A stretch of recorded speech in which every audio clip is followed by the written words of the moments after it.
Masai David is my name. 39 years old.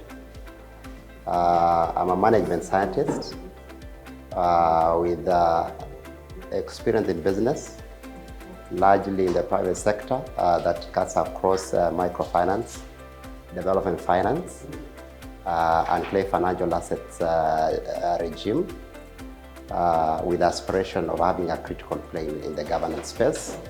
Of course, I'm a husband to one wife, Pauline, and a father to two children, Texin, who's now 16, and Miles, 9, and a brother to many. And with a heart, with a spirit of one day running the affairs of this country as your president. Set apart for me is basically a fortification of some of the inherent values that I believe in as a person, which is basically transformation. Set apart for the marketplace will be that pedestal that we can actually be able to ride on to foster transformation at the marketplace in a manner that is efficient, that a manner that's effective, and in a manner that is very productive. Secondly, it's also a pathway for ensuring that people can actually be able to enjoy their inherent freedoms based on the calling upon their own lives. And lastly, it also fortifies the place of dignity. That yes, we can do this without stepping on people's toes, but we can also be able to allow other people, the other systems, to be able to enjoy dignity in whatever they do in a manner that is sustainable. Today's event, I think for me, we are catalyzing a movement that will have a large play at the marketplace, cutting across various mountains of calling, be it governance, be it business, be it family, be it education, and how do we organize and catalyze for impact and sustainability. We are here to create a network. We are here to refresh each other. We are here to challenge each other.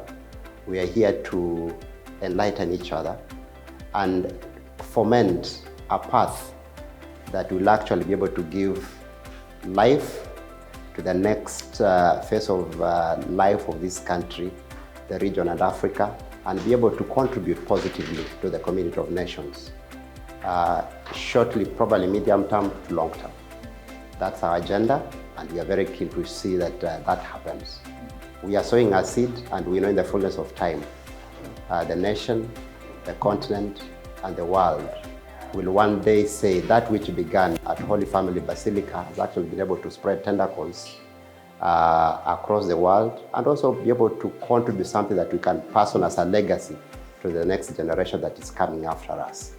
We know we are living at a contemporary time where there are a lot of challenges that are facing the African people, the Kenyan people, but we also know that we have to generate homegrown solutions, and it only begins by sound organizing, by sound mobilizing, and that's what we are catalyzing today.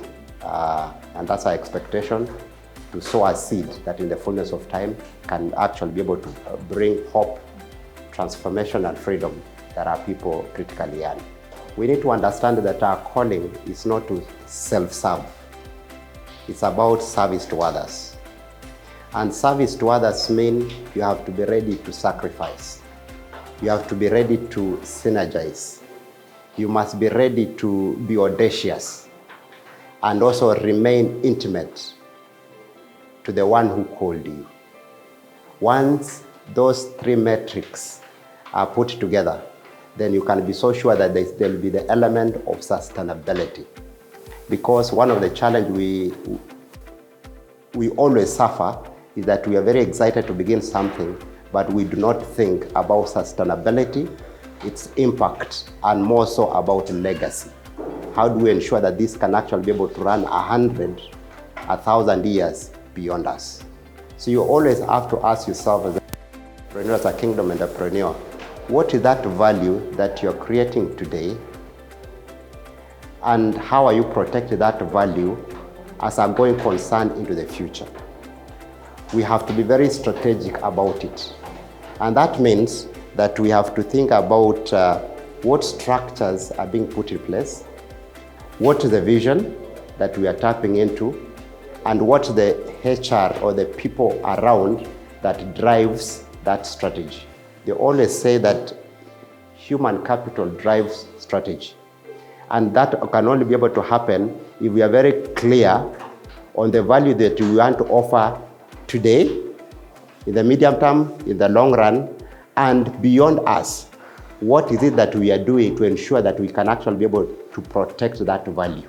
Because at the end of the day, as a kingdom-oriented people, we're into a kingdom business. And the kingdom business, at the base of it, is all of us being connected to Christ and living effectively today. How effective and efficient are we today? And how is that level of efficiency and productivity being positioned for sustainability in the long run and into the future? And how does that create value into the global agenda, into the regional agenda, such that it can actually be able to provide an element of continuity, can actually also position value for our people today and into the future. Yes. My last parting shot to Christians at the marketplace, that we have to be audacious in living out our calls. We are living in a world that's pivoted by many challenges. We are living in a world where there are myriad of challenges, but we as who have been called out to be a light and a salt to the world, we just have to be audacious, stick out, and provide this element of light in our various point of calling. If it's at the marketplace, if it is creation of wealth, let us create wealth in a manner that is ethical. Let us also be able to steward our investments in a manner that is ethical and also is meaningful and is also sustainable. But again, also let's be conscious that we are not meant to live here forever. Also be able to create systems and structures that can actually be able to transfer this world to the next generation in terms of value posturing for today and into the infinite future. That's how, as a Christians, we need to live, because we are a part of an ecosystem that it never ends. In fact, we are always told that the Lord that we serve is the Alpha and Omega. How are we structured our businesses to create value today and into the future to continue the kingdom business? That's the kind of positioning and posturing I wish the business entrepreneurs to look at and position themselves and structure their enterprises and their mindset and thinking, and even the people network around them.